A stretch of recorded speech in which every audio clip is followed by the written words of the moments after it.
જય શ્રી કૃષ્ણ. શ્રીમદ ભાગવત મહાપુરાણ દસમ સ્કંદ અધ્યાય 11.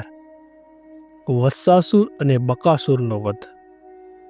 શ્રી સુખદેવજી બોલ્યા, હે કુરુશ્રેષ્ઠ, તે બંને ઝાડના પડવાનો અવાજ સાંભળી નંદ વગેરે ગોવાળો રજ પડિયાની ભયની શંકાવાળા થઈ ત્યાં આવ્યા. એટલે પૃથ્વી પર પડેલા બે અર્જુન વૃક્ષ તેઓએ જોયા. એ ઝાડ પડ્યા, તેમાં દામણથી બાંધેલા અને ખાંડણિયાને ખેંચતા શ્રીકૃષ્ણ પ્રત્યક્ષ કારણ જણાતા હતા. છતાં તેમને કારણ ન માની આ કામ કોનું હશે? ત્યાં કારણથી આ આશ્ચર્ય બન્યું. શું આ ઉત્પાતો થયા? એમ ભયભીત થઈ તેઓ ભ્રાંતિમાં પડ્યા. તેવામાં છોકરાઓ બોલ્યા, આ બંને ઝાડની વચ્ચે પેસી આડા પડેલાને ખાંડણિયાને ખેંચતા કૃષ્ણ આ ઝાડ પાડી નાખ્યા છે. વળી આ ઝાડમાંથી નીકળેલા બે પુરુષોને પણ અમે જોયા હતા, પરંતુ આવડું બાળક મોટા બે ઝાડ ઉખેડી નાખે એ ઘટે નહીં. એમ કેટલાક તર્ક કરનારાઓએ બાળકોનું તે કહેવું માન્યું નહીં, પણ કેટલાક મન હવે એ વાતમાં સહેમતવાળા રહ્યા. પછી ખાંડણિયાને ખેંચતા અને દામણથી બાંધેલા પુત્રને જોઈ નંદકારે હસતા મુખે તેમને છૂટા કર્યા. આમ ભગવાન ગોકુળમાં અનેક પ્રકારે બાળ ચેષ્ટાઓ કરવા લાગ્યા. કોઈ વેળા ગોપીઓ હાથની તાળીઓ વગાડી ઉત્સાહ આપતી ત્યારે ભગવાન બાળકની પેટે નાચતા. કોઈ વેળા લાકડાના યંત્રની પેટે એ ગોપીઓને વશ થઈ મુગ્ધની પેટે ઊંચેથી ગાતા. કોઈ વખતે ગોપીઓ પાટલા પાછળ પાલી પવાલા તથા પાવલીઓમાં લાવવા આજ્ઞા કરતી ત્યારે તે લાવવા માટે જાણે પોતે અસમર્થ હોય તેમ તે વસ્તુઓ કેવળ પકડીને ફરતા. અને કોઈ વખતે પોતાના સંબંધીઓને તથા ભક્તોને પ્રીતિ ઉપજાવતા હાથ ઉછાળતા. એમ પોતાનું ઐશ્વર્ય જાણનાર પુરુષોને લોકોમાં પોતાના ભક્તાધીનતા ભગવાન બાળ ચેષ્ટાઓથી વ્રજને હર્ષ ઉપજાવવા હતા. એક સમય ફળ લે ફળ એવા શબ્દ સાંભળી શ્રીકૃષ્ણ પોતે જોકે સર્વ ફળ આપનારા હતા, છતાં બાળકની પેટે ફળની ઈચ્છાથી ઉતાવળા અનાજ લઈ ફળ વેચનારા પાસે ગયા.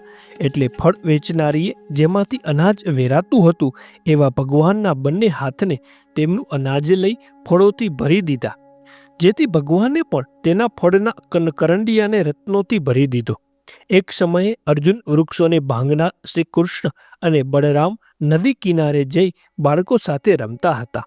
તેમની દેવી રોહિણીએ બોલાવ્યા, પણ રમતમાં આસક્ત થવાથી બંને પુત્રો બોલાવ્યા છતાં ન આવ્યા. ત્યારે સ્નેહથી પુત્રો પર પ્રેમવાળા યશોદાજીને મોકલ્યા.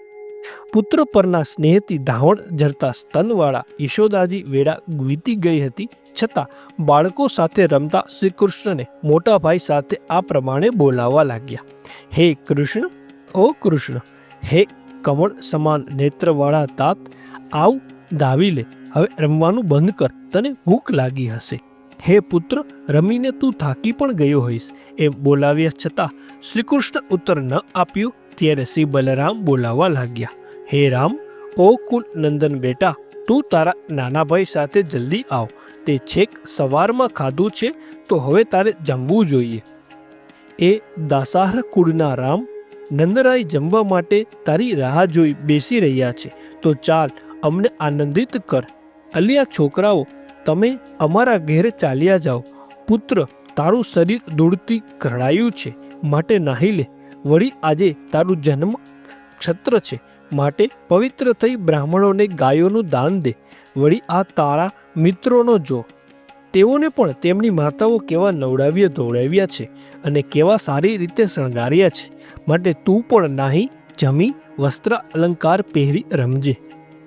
એમ હે રાજા, બ્રહ્મા વગેરેના સર્વના મુકુટમણી શ્રી કૃષ્ણને પુત્ર માની સ્નેહવશ બુદ્ધિવાળા યશોદાજીએ બળરામ સહિત ભગવાનને હાથથી પકડી ઘેર લઈ જઈ તેમના જન્મ ક્ષત્રને યોગ્ય સર્વ મંગલ કર્મો કર્યા. પછી એક વખત નંદ વગેરે વૃદ્ધ ગોવાળિયાઓ વ્રજમાં મોટા મોટા ઉત્પાતો થઈ રહેલા જોઈ બધા ભેગા થઈ વિચાર કરવા લાગ્યા કે હવે વ્રજવાસીઓએ શું કરવું જોઈએ. તે વખતે જ્ઞાન અને વયમાં મોટા ઉપનંદ નામનો ગોવાળિયો દેશ તથા કાળને યોગ્ય કાર્ય તત્વને જાણનારો અને બળરામ તથા કૃષ્ણનું પ્રિય કરનારો હતો. તેણે કહ્યું, ગોકુળનું હિત ઈચ્છતા આપણા અહીંથી બીજે રહેવા ચાલ્યા જવું જોઈએ. કેમ કે અહીં બાળકોનો નાશ થવામાં કારણરૂપ મોટા ઉત્પાતો થાય છે. આ બાળકોનો નાશ કરનારી પૂતનાથી માંડ બચ્યો છે અને શ્રી હરિની કૃપાથી જ આના ઉપર ગાડું પડ્યું ન હતું.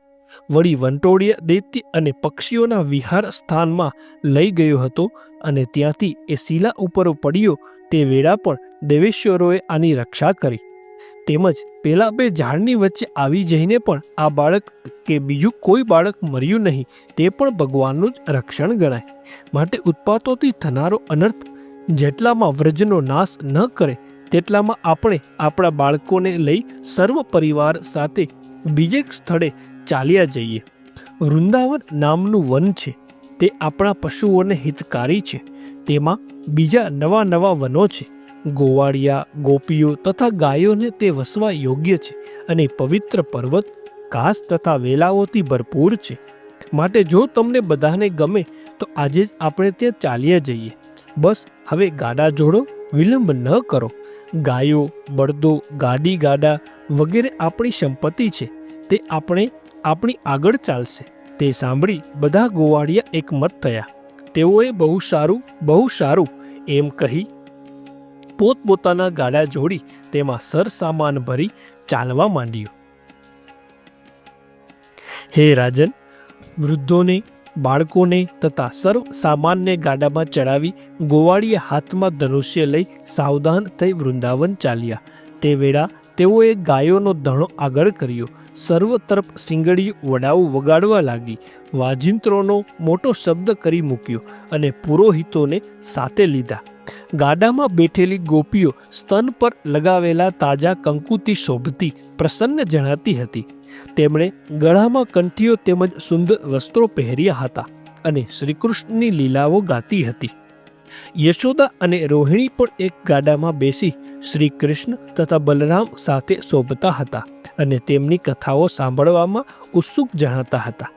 પછી સર્વકાળે સુખદાયક વૃંદાવનમાં પ્રવેશ કરી ગાડાઓને અર્ધચંદ્રની પેઠે ગોઠવી ગોવાળિયાઓએ પોતાને તથા ગાયોના ધણને સાથે રહેઠાણ બનાવી લીધા.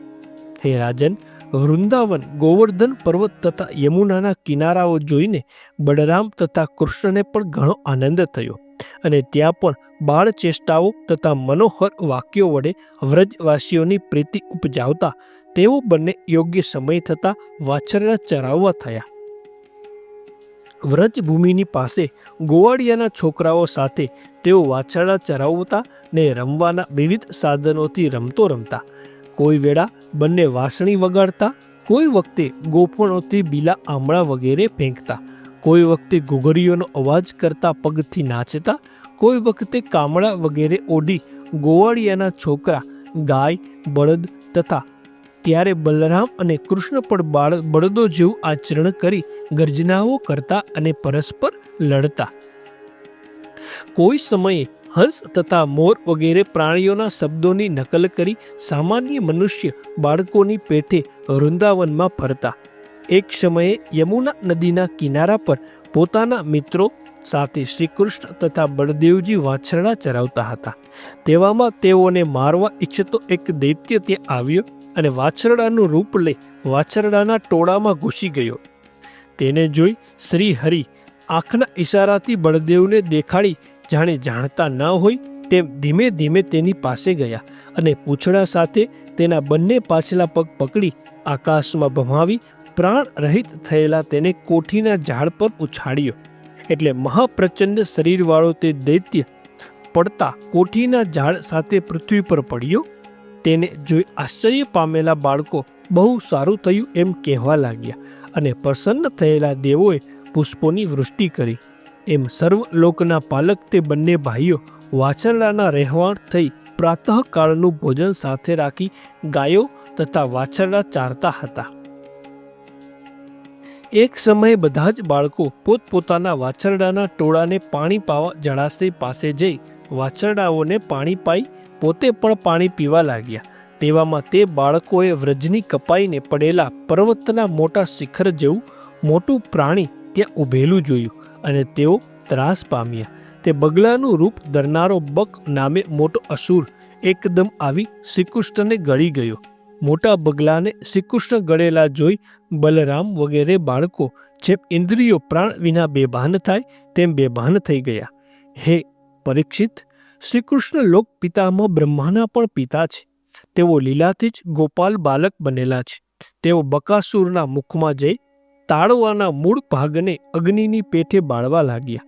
એટલે તરત જ બકાસુરે તેમને બહાર ઓકી કાઢ્યા ને અત્યંત ક્રોધથી ચાંચો વડે તેમને મારવા ફરીથી તે દોડ્યું, પણ ભક્તોના ભગવાને પણ ખસી આવતા તે અસુરને ઉપલી નીચલી બંને ચાંચો પકડી બાળકોના દેખતા વિરણ નામના ઘાસની પેઠે રમત માત્રમાં ચીરી નાખ્યું. એથી દેવતાઓને ઘણો આનંદ થયો. તે સમયે દેવલોકમાં વસતા દેવોએ નંદનવનમાં માલતી વગેરેમાં પુષ્પોની વૃષ્ટિ કરી બકાસુરના શત્રુ શ્રીકૃષ્ણને વધાવ્યા. તેમજ નગારા તથા શંખોના ધ્વનિ સહિત શસ્ત્રો વડે તેમને પ્રસન્ન કરવા લાગ્યા. તે જોઈ ગોવાળોના છોકરા વિસ્મય પામ્યા. જેમ ઇન્દ્રિયોના સમુદાય પ્રાણને પામી સ્વસ્થ થાય છે, તેમ બળરામ વગેરે બાળકો બકાસુરના મુખથી છૂટી પોતાના સ્થાને આવેલા શ્રીકૃષ્ણની પેઠે સ્વસ્થ થયા ને પછી પોતપોતાના વાછરડા એકઠા કરી વ્રજમાં જઈ તેઓ એ વાત સર્વ ગોપ ગોપીઓને કહી.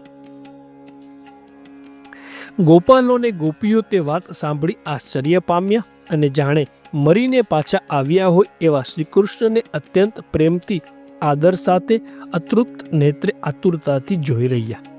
અહો, આશ્ચર્ય છે કે આ બાળકના મૃત્યુના ઘણા કારણો થયા, પણ જેઓ આ બાળકનું અનિષ્ટ કરવા આવ્યા હતા તેઓનું ઉલટું અનિષ્ટ થયું છે, કારણ કે તેઓએ પૂર્વ કોઈનું અનિષ્ટ કર્યું હશે. ભયંકર દેખાવના તેઓ આ બાળકને લગારે હેરાન કરી શકતા નથી, પણ ઉલટા આને મારવાની ઈચ્છાથી આવી અગ્નિમાં પતંગિયાની પેઠે તેઓ જ નાશ પામે છે. અહો, બ્રહ્મવેતાઓની વાણી કદી અશક્ત થતી નથી. ભગવાન ગર્ગાચાર્યે આપણને જે કહ્યું છે તે પ્રમાણે જ આપણે અનુભવ્યું છે.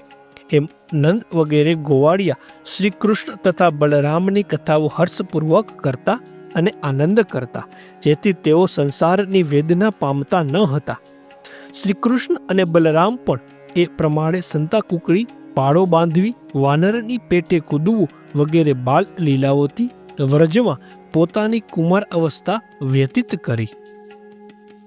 શ્રીમદ ભાગવત મહાપુરાણ દસમ સ્કંદ અધ્યાય 11 સમાપ્ત. જય શ્રી કૃષ્ણ.